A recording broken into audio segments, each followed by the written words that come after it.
Today, our nation's top doctor issued a stern warning on gun violence all across the U.S., declaring it a public health crisis for the first time ever. Surgeon General Vivek Murthy raising concerns that Americans are experiencing firearm-related deaths at dramatically higher rates, and they're now the leading cause of death. Think about this, the leading cause of death for children and teens in this country. Dr. Murthy providing several staggering statistics to make his case. Chief among them, the rate of gun violence in the U.S. is anywhere from 5 to 121 times higher when compared to any other high-income country in the world. The Surgeon General says the impact of this violence is also causing untold damage to our mental health. Joining me now to discuss, United States Surgeon General Vivek Murthy. Dr. Murthy, thank you so much for taking the time to talk about this today. I know a lot of people for a long time have been wanting this to happen. Your advisory outlines how the impact of gun violence goes beyond deaths and injury. It actually leads to cascading harm and collective trauma across societies, threatening the mental and physical health of everyone, but especially young people. What concerns you the most here? Well, I'll tell you, the reason I'm putting forward this advisory from our Office on Gun Violence for the first time in our history is I want people to understand that this is a public health concern of great urgency, and that the impact it's having on our country is far wider than I think most people may realize. The greatest price we're paying for gun violence are unquestionably the lives we lose, nearly 50,000 a year. But we've now reached a place where gun violence has become the leading cause of death among children and teens. That was not true a decade ago or 2 decades ago. It is true today. And we're also seeing that for every one person we lose to gun violence, there are 2 who are injured.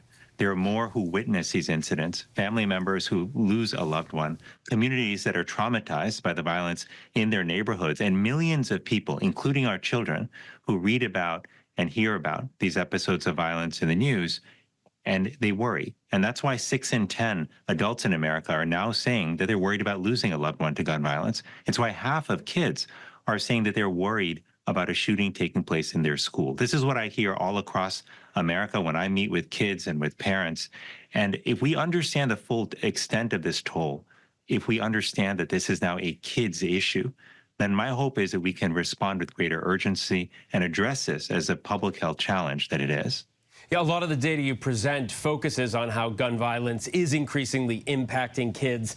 Is that sort of a recent phenomenon with school shootings? I mean, why is that primarily the focus of a lot of the research you provide, but also, as you just said, a lot of the concern for not only kids, but for their parents?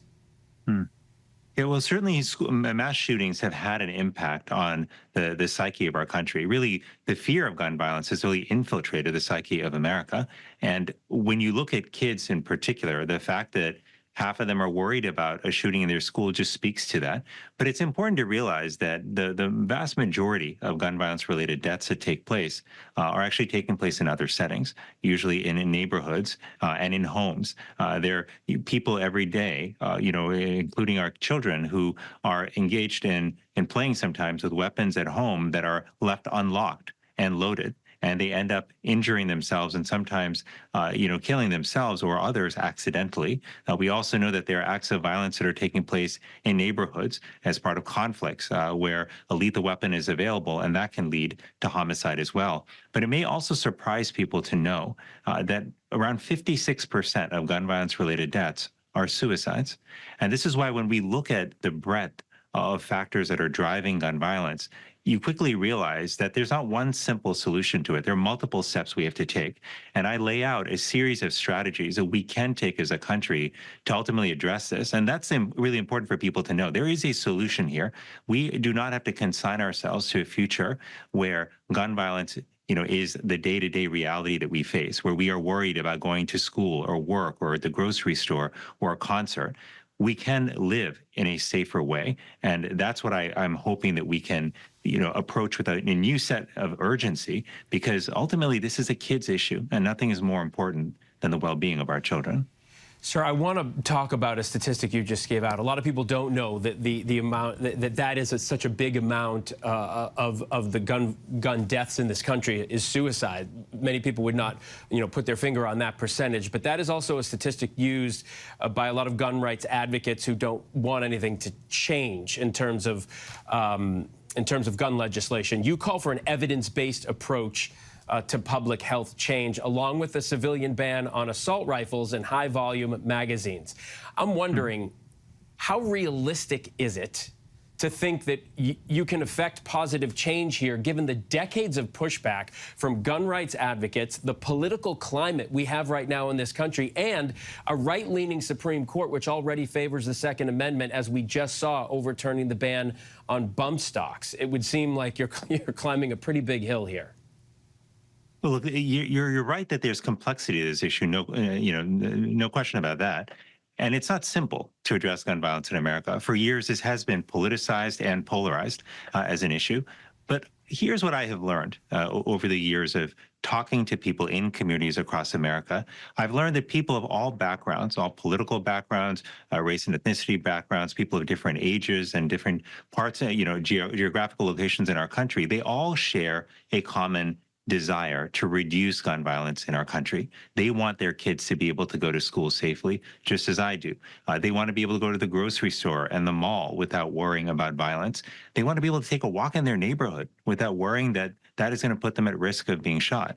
And I worry that broad agreement on the urgency of addressing this issue gets lost sometimes in how we cover this issue. But I see that each and every day.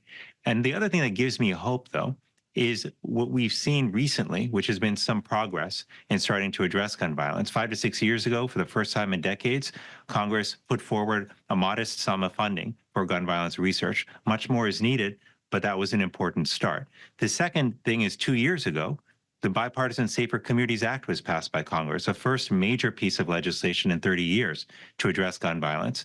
I do believe that just as we did with tobacco and with car accident-related deaths in this country, if we can understand these issues as public health issues, understand the fact that people across the spectrum want to address this, want to live more safely, then I do think that we can make progress. But it's going to take shifting how we talk about this, how we think about this issue, and recognizing the expansive toll that it's taking on all of our lives. It's interesting at the beginning of the interview when you mentioned that gun violence doesn't just affect the victims, people who are actually shot and killed, by guns, but the people around them. I'm clued into something. My daughter is becoming a teacher, and she tells me a lot of the people who are becoming teachers, and we need so many more teachers in this country, are concerned about that now.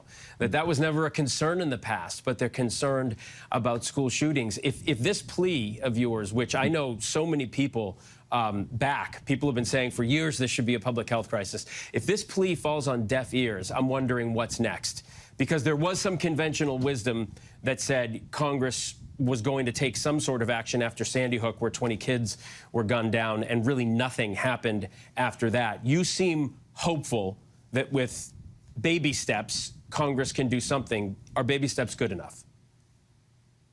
Well, I think we have to do a lot now, and baby steps aren't always enough when you look at the scale of the problem. What I've laid out are major strategies that we can consider and that we should strongly look at when it comes to addressing gun violence. I'd love to be able to tell you we just take one step that we can solve all of gun violence, or that we had the luxury of taking an incremental step here, waiting 5 or 10 years and seeing what happens. We don't have that luxury. Our kids' lives are at stake here. Like, we have to look, at the cost of inaction, and we just can't afford to continue to bear the cost of inaction, because it's not only being born in lives lost, but it is affecting how people think about living their lives, about the career choices they make, about basic decisions like going for a walk or going to school or going to work. We all deserve to live in a community that's safe. We can't afford to just kick the can down the road when it comes to addressing this crisis. And I do believe as a country, though, we can do hard things, because we've done it in the past. In 1964, when Surgeon General Luther Terry issued the first Surgeon General's report on tobacco, a lot of people said there's no way you can get Americans to stop smoking. 42% of the country smoked at that time. There were ads everywhere. Doctors were smoking. It was part of the culture. But we didn't accept that as our reality. We said that we can do better. And through a series of community actions, education programs, youth initiative, advocacy movements, and action from lawmakers, we were able to dramatically reduce tobacco use in this country, dropping cigarette smoking from 42% in 1964 to under 12% today. So we can do hard things. And when our kids' lives are at stake, we absolutely must. Yeah, I mean, it's a serious approach to a serious problem. It's a multi-pronged approach, not a you know, one specific thing that will fix it. You're coming at it from a lot of angles and finally labeling it sort of what a lot of people in this country feel that it is. I mean, we're all scared that our kids are going to be hurt. No one wants that. Yeah. Surgeon General Dr. Vivek Murthy, thank you so much for taking the time, sir. We really do appreciate having you on. Thanks so much. It was good to be with you.